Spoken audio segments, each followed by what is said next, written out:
TRUTHOUT podcast about things you should know if you want to change the world. I'm your host, writer and organizer, Kelly Hayes. We talk a lot on this show about building the relationships and analysis we need to create movements that can win. Well, today we are really going to nerd out because in addition to talking about the abolition of prisons, we are going to talk about the abolition of security. Some of our listeners are probably nodding, and some are probably wondering what I'm smoking, but yes, we are going to talk about the anti-security critique, Karl Marx, mutual aid, and more. But I think we're ready for this, because as my friend Ruth Wilson Gilmore recently said, activists throughout the history of struggle have been nerds. My guest Brendan McQuade and I definitely fall within that proud tradition, so here we go. As regular listeners know, I am a prison industrial complex abolitionist, so for me, winning means building a world where there would be no perceived need for the prison system. People's needs would be met, from healthcare to food, housing, education, and conflict resolution. When harms occurred, we would have developed responses that are not rooted in punishment. And of course, the monstrosity that is the prison system would no longer exist. But the carceral state is bigger than the prison system. So in addition to cages, what would we have to eliminate in order to end the system of control that punitively monitors people's lives and manages their movements? Surveillance and control as extensions of state power are ever growing in our healthcare system, schools, workplaces, and the family regulation system, often referred to as the child welfare system, and other areas of our lives as well. These manifestations of policing are tentacles of the prison industrial complex, tightening to maintain order in an unstable world, devoid of safety nets. Securitization, as exercised by modern states, creates systems of exclusion, containment, and disposal. These efforts supposedly reduce insecurity, at least for protected member groups like U.S. citizens. But whose interests and well-being are really being protected by measures defined as security? I know many of us have been conditioned to think of security as a good thing. When I organize marches and actions, we use the word security to describe our collective safety planning efforts because we have come to understand security as the creation of safety organized in response to potential threats. But what about when the word security is used to describe the maintenance of conditions that ensure suffering? And what if the maintenance of that kind of security is destroying the world? My friend Brendan McQuade is an assistant professor of criminology at the University of Southern Maine and the author of Pacifying the Homeland, Intelligence Fusion and Mass Surveillance. Brendan was the first person to introduce me to the concept of anti-security and its relationship to abolition, and I asked him if he could try to break that idea down for our audience a bit.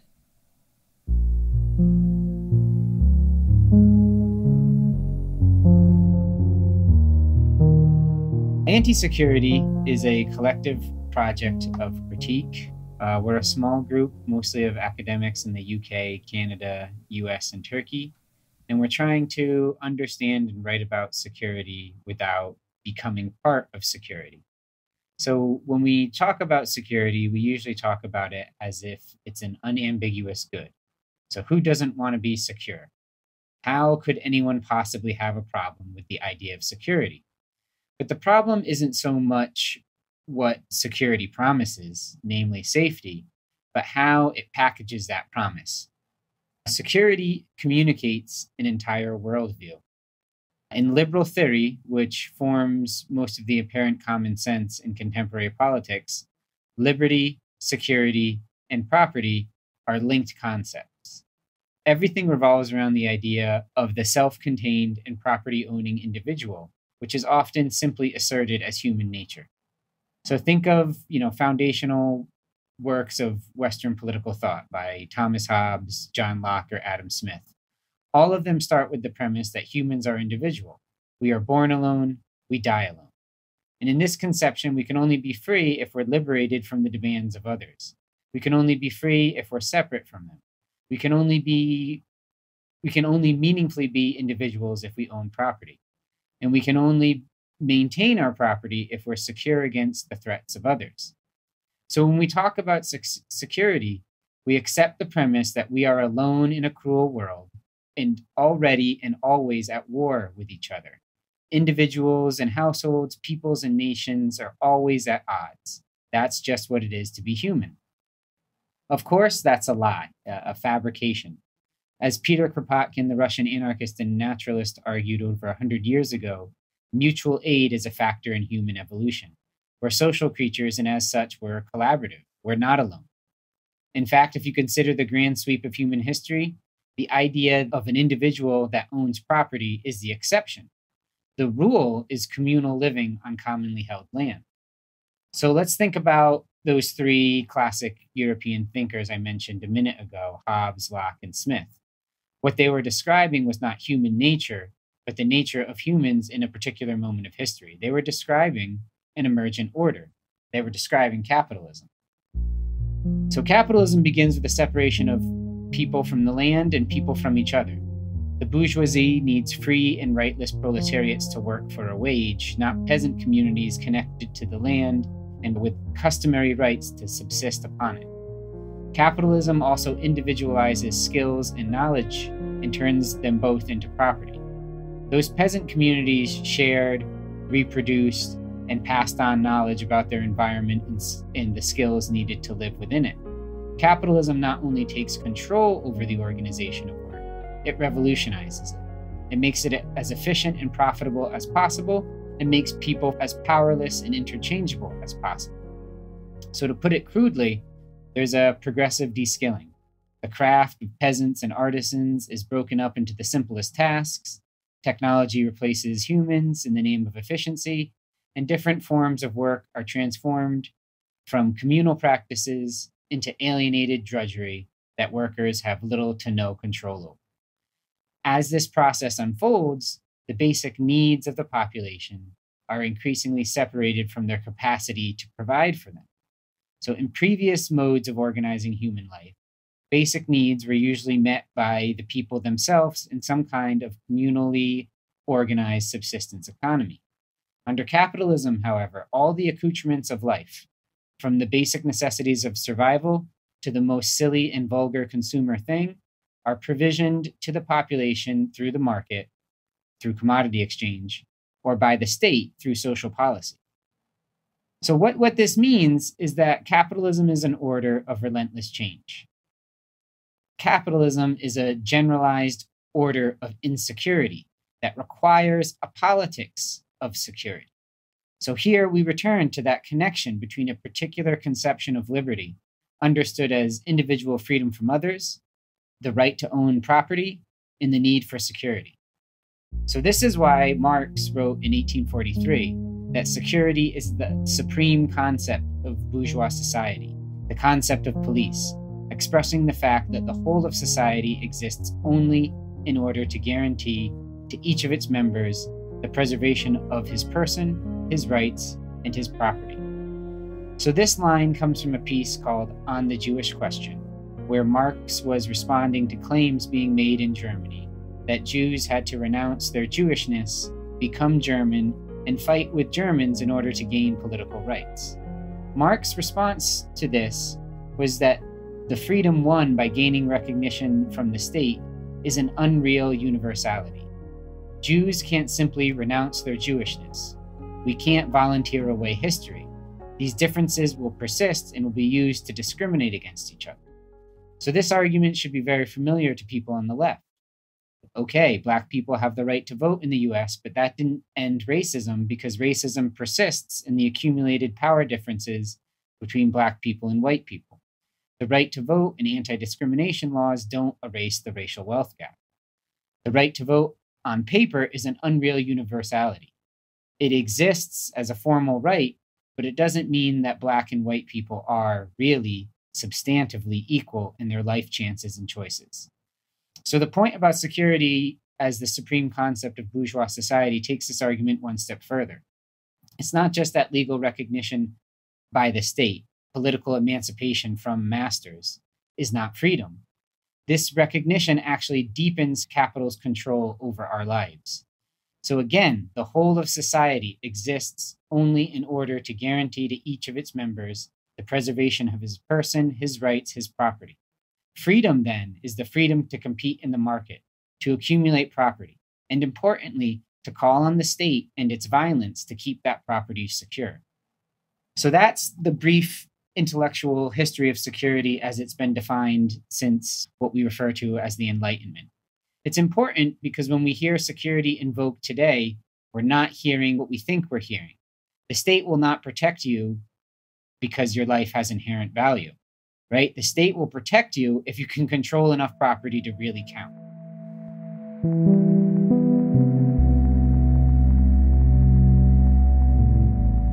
In our conversations, Brendan introduced me to a document called Anti-Security, a Declaration. It was written in 2010 by Mark Neoclaus and George Ragakos. The document begins with the words, "The purpose of this project, put simply, is to show that security is an illusion that has forgotten it is an illusion. Less simply, that security is a dangerous illusion. Why dangerous? Because it has come to act as a blockage on politics. The more we succumb to the discourse of security, the less we can say about exploitation and alienation. The more we talk about security, the less we talk about the material foundations of emancipation. The more we come to share in the fetish of security, the more we become alienated from one another, and the more we become complicit in the exercise of police power." As someone who has spent long hours studying the trappings of security in the United States, from the ShotSpotter microphones in my own city to the high-tech hunting grounds of the southern border, those words resonate deeply with me. The idea that security is a fetish that we participate in may be unsettling, but to me it feels undeniable. Every day, people in the US accept the conditions that generate violence as inevitable, while fixating on responses to violence that serve next to no purpose. Our government has delegitimized investments in the common good while pouring seemingly infinite amounts of money into the military and police without question. In a society that has slashed its social safety nets with no plan of reconstructing them, we are told more surveillance and control will stabilize our situation. When those interventions fail to generate safety, we are told deeper investments in surveillance and control are needed. Consequently, many people, even those negatively impacted by this cycle, begin to think in these terms, demanding more police surveillance. The creation of a different social context in which our own insecurity is not maintained by the state by way of the maintenance of inequality is almost unimaginable to most people. So they cry out for surveillance, control, and violence to repair their situation. It's a failing approach, and we all bear witness to that, but in most people's minds, there is no alternative. As Neoclaus and Ragakos wrote, "Security colonizes and de-radicalizes discourse. Hunger to food sovereignty, imperialism to energy security, globalization to supply chain security, welfare to social security, personal safety to private security. Security makes bourgeois all that is inherently communal. It alienates us from solutions that are naturally social and forces us to speak the language of state rationality, corporate interest, and individual egoism. Instead of sharing, we hoard. Instead of helping, we build dependencies. Instead of feeding others, we let them starve, all in the name of security." So how did we get here? To understand that, we need to talk about the evolution of policing.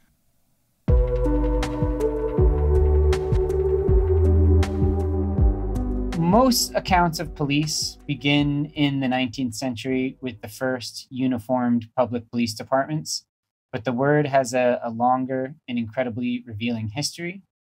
The term police was first used in 15th century Europe. At this time, police meant what we'd now call social policy.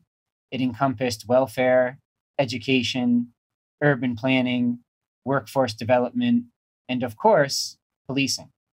This is the original expanded concept of police that Marx mentioned on the Jewish question.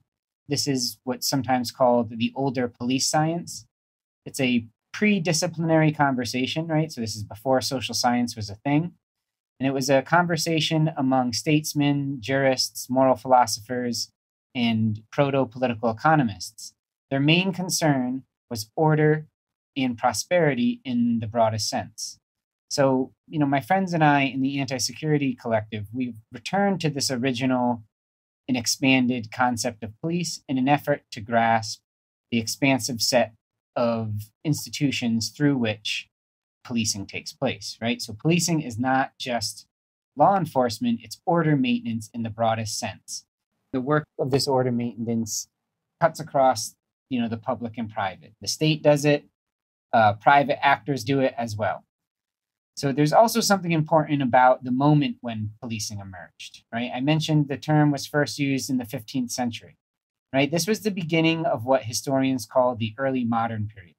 This was an extended epoch of systems transition when the modern order of things was still being consolidated and older ways of living were still being systematically destroyed. The plebs and the proles and the working class in the making were entangled in both circuits of capital accumulation and the vestiges of pre-capitalist economies centered on the commons. The idea of police emerged to organize the violent intervention of the state to transform the commons into private property, dispossess and uproot the people from the land, and rebuild social order through the market. Police power is thus the patriarchal discretion of the head of household applied to the problems of the city or polis, the Greek word for city and root of both police and policy. So while the meaning of the word police has changed over the centuries, the basic nature of police power has not. The police are not here to protect you. They're here to protect the order of private property and the continued accumulation of private wealth.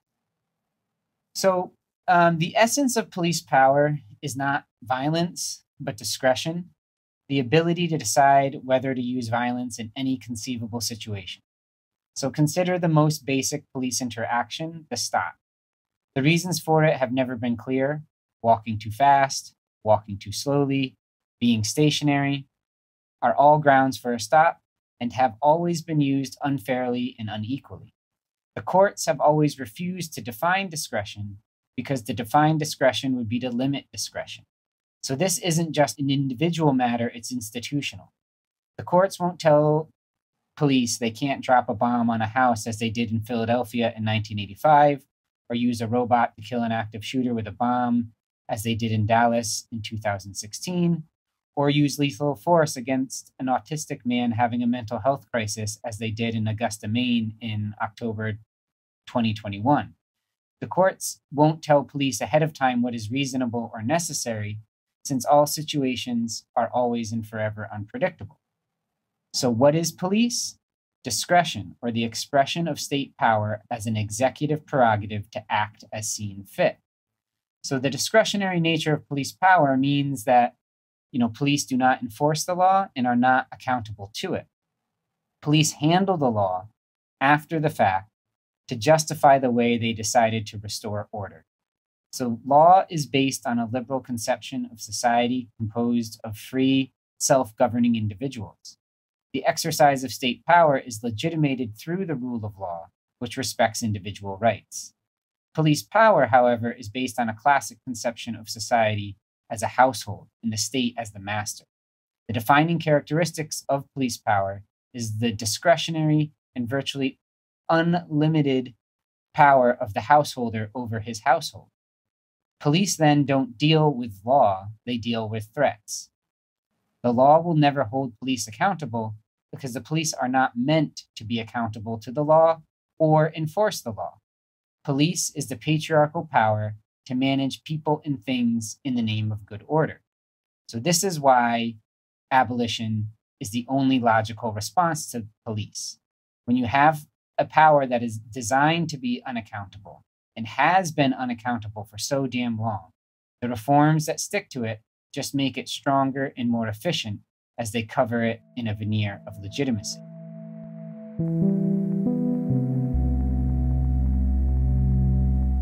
In Prison by Any Other Name, The Harmful Consequences of Popular Reforms, TRUTHOUT's editor-in-chief Maya Shenwar and Victoria Law describe the many ways prison reforms have further extended the surveillance and control of the carceral state, exerting power over targeted communities within the medical system, public schools, their neighborhoods, and within their own homes. As Maya and Victoria write, some people are surveilled from birth, whether the eye that's on them is the police, child protective services, a parent's parole officer, or state welfare agencies. This landscape means that some people live their entire lives navigating dragnets of the carceral state.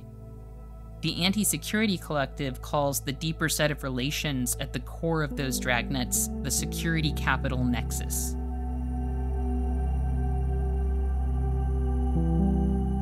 So there's a relationship between capitalist economies, which are premised on infinite and endless growth and thus infinite and endless change.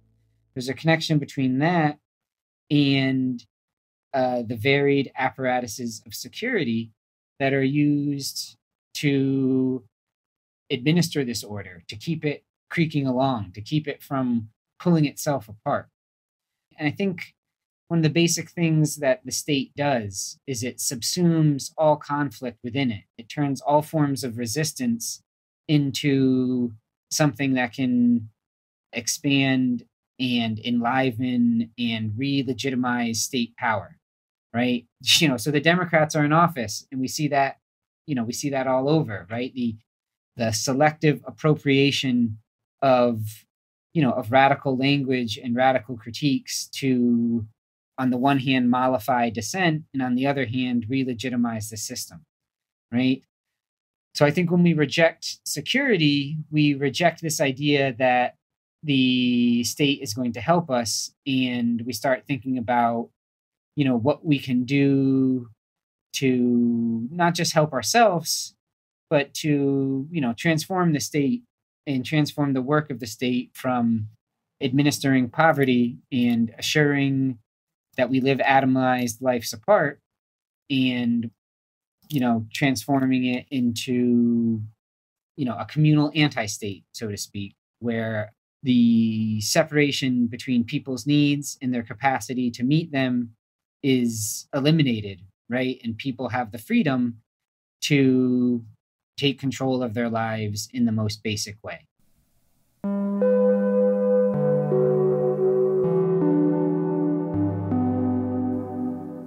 Prison abolitionists have a long history of organizing projects to create safety in their communities without the intervention of the carceral state. The Creative Interventions Toolkit, for example, was the product of a years-long effort in which abolitionists worked with people who were facing interpersonal violence to create a new vision for violence intervention. As an organization, Creative Interventions sought to strengthen community-based systems to resist violence in all its forms. As the group wrote in the toolkit, for CI, the community-based approach is one in which everyday people, such as family, friends, neighbors, coworkers, members of community organizations, such as faith institutions, civic organizations, or businesses, are the people who take action to intervene in violence. Many more examples of community-based safety strategies can be found in 1 Million Experiments, which is a virtual zine project co-organized by Project NIA and Interrupting Criminalization. Readers can use the project's website to explore snapshots of community-based safety strategies that expand our ideas about what keeps us safe. In fact, I highly recommend checking out the 1 Million Experiments podcast, which is a collaboration between Ergo and Interrupting Criminalization that really explores the ideas behind the project and some of the efforts that it uplifts. We've also talked about Get Information, a community safety toolkit on this podcast, which is a resource from Vision Change Win that helps organizers and activists with safety planning for protests and much more. Its authors refer to that work as security, but if we can hold that contradiction for a moment, remembering that language is a grappling process rather than a finite set of conclusions, I would ask you to grapple with me a bit further, because Brendan has a way of referring to these kinds of efforts and to mutual aid more generally that I find fascinating. He describes these projects as commenting against security.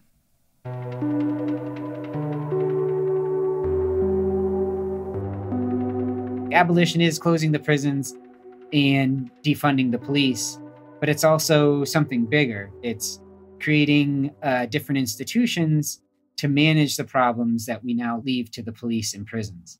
And I think the way we build those different institutions is, by commenting against security, by coming together to take responsibility for ourselves and for each other, to care for each other, to build systems to care for each other that don't rely on the intervention of the state, whether through the armed police or the soft social police, for the state to come in and fix the problem for us or make the problem go somewhere else and disappear and preserve our right to live, atomized lives apart. And I think the one thing I would say is, like, sometimes when you talk about abolition, it's viewed as an extremist position, right? Like, it's just off the wall, position. But I can think of like nothing more extreme than accepting, the routine violence, and now under COVID, like, just mass death, right? That is normal. In my perspective, abolition is not an extreme position. It's an incredibly sensible one. And it's one that starts with incredibly practical things and opens up to like systems transition. So what do I mean by this? Like, I think there's if we think about police abolition, we start with the obvious: defund the police, reduce police budgets by 50 to 80%, narrow the mission of police departments to the investigation of reported crimes, create non-police alternatives for so-called problems of public order connected to things like drug use and, mental health. But then from there, it's what I was talking about as commenting against security, right? Work to recreate the commons and work towards a new order based on cooperation, not competition, based on meeting human needs and not advancing the endless and infinite accumulation of private wealth, right? So I think this begins with a certain social democratic common sense, right? A universal right to housing, healthcare, livelihood, unemployment, but it doesn't end there. So, our mutual friend Miriam Kaba often says that defunding police is the floor. And to this, I will add that the ceiling is communism. And I don't mean 20th century state socialism, but I mean the communism of the commons. So a world of, decentralized communal life where we all work together to care for each other.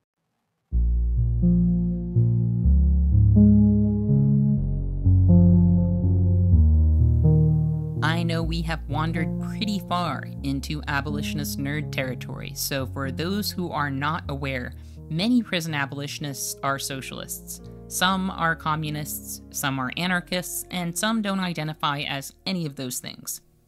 We all share the goal of eliminating systems of social disposal and annihilation, which means ending capitalism. We have a lot of friendly disagreements about how to do that. But I have learned a lot from abolitionists who hold all of those ideological perspectives, so I think it's important for us to explore these ideas together. Because I don't think anyone among us is carrying around a universal formula for justice making in an era of collapse. But circling back to the matter at hand, something about that phrase, commenting against security, really resonated with me. Because I think it captures something about the work that many of us are doing, and also the moment and context in which we're doing it. We are isolated in so many ways, and our experiences of one another are so often reduced to the commercial. When we create new social pathways, reclaim space, and extend aid to one another, we are organizing life-giving projects, but we are also acting against disposability. We are acting against our atomization and isolation.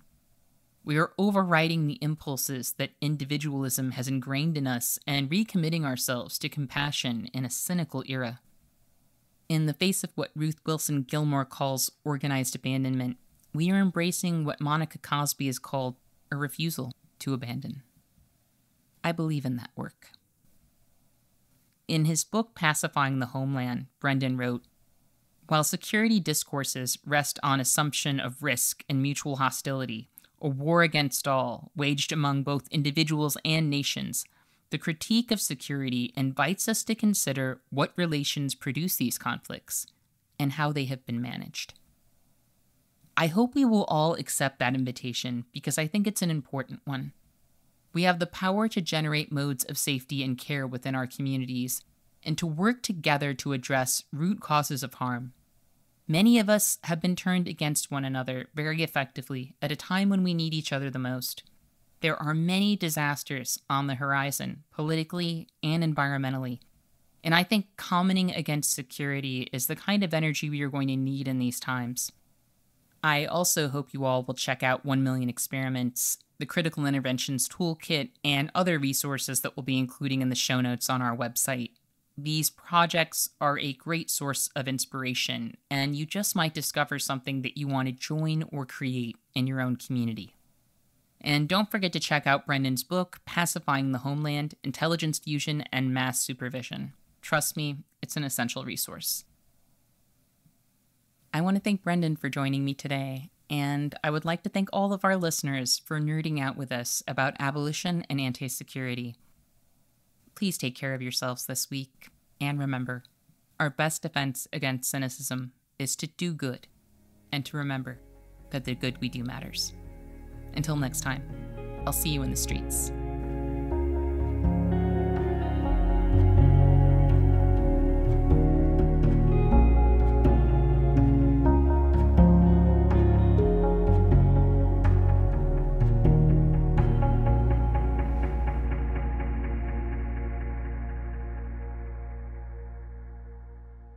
Thank you for listening to Movement Memos. This show wouldn't exist if it weren't for TRUTHOUT, and TRUTHOUT's independent news and commentary wouldn't exist without listeners and readers like you. We have no paywalls, no corporate sponsors, and no ads, except for fundraising appeals like this one. So if you can and would like to support our work, please consider dropping by truthout.org to make a donation today.